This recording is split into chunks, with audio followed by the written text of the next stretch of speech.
Hello everyone, welcome to our Sengoku Dynasty Survival Guide.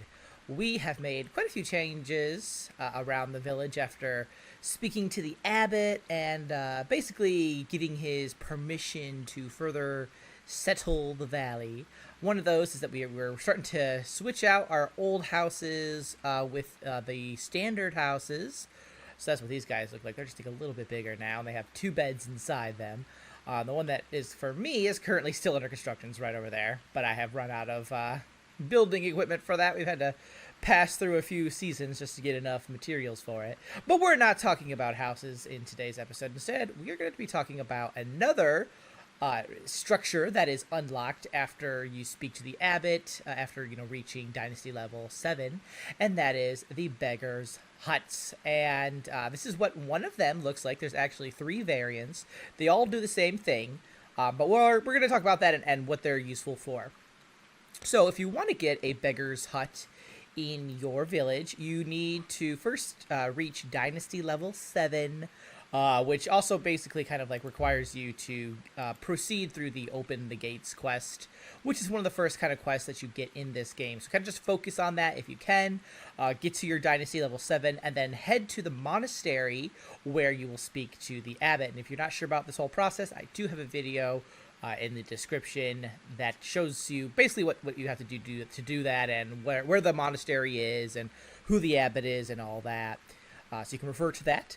But basically, after speaking with him, you'll get the recipe for the Beggar's huts unlocked. There's 3 different variants.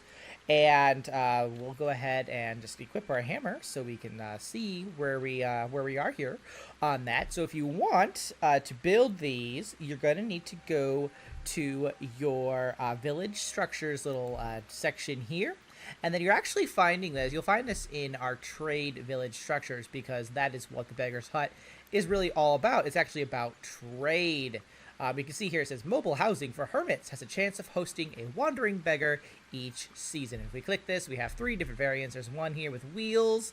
And if you want to make that, you're going to need 5 planks of any type, 5 sticks, 5 straw, and 1 iron ore. If you want the second variant, this one requires 5 planks of any type and 4 sticks. And the one which I made, because it looked like it was a little bit more nicer, I guess, I don't know, is the third variant here, which requires 4 planks of any type, 4 bamboo, and 4 straw. Now, I'm probably going to go ahead and make like these as well, because there is a chance for a beggar to spawn, and maybe I'm wrong on this, but I feel like maybe the more huts you have, the higher the chances that a beggar will spawn in like at least one of them, maybe.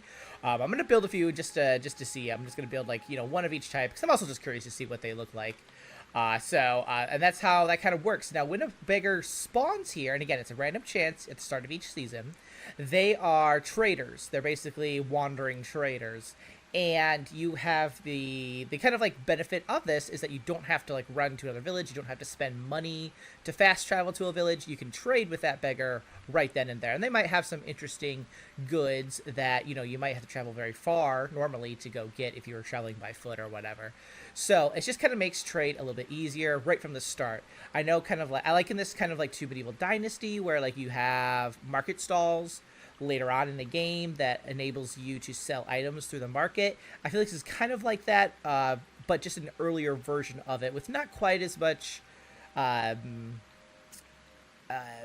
the word for? Kind of like a, well, with a market stall, you can sell all the products in your inventory. This seems a little bit more limited. It's not ongoing, and the beggars are going to be there all the time, so it's a little bit more limited. But it's an earlier version of that, which I feel like is kind of nice because you don't have to like go to these villages to start selling the things that you're making.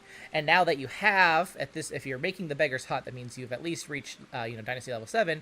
You're at the point where you're going to start actually producing things that you can start selling. So it's very exciting. It's nice that it kind of like lines up that way. And that is kind of like how the system works. So if you have the Beggar's hut unlocked, I do recommend making at least one so you can have a beggar spawn in, start, selling some stuff just to make that whole process a little bit more efficient and convenient. If you don't have the huts unlocked yet, go ahead and do what you got to do to get to Dynasty level 7, speak with a monk as quickly as you can, the abbot that is, and then you're going to basically unlock what I think is really just the next portion of the game, really. Yeah, good time. So have fun. Good luck with your transactions. I hope a beggar spawns. I was hoping one would spawn for this season. I think we're in summer now, I believe. Yeah, but that didn't happen. So hopefully, maybe next season I'll get as lucky. But hopefully you have more luck than me. Thanks so much for watching, guys. I will see you in the next one. Until then, keep surviving and keep thriving.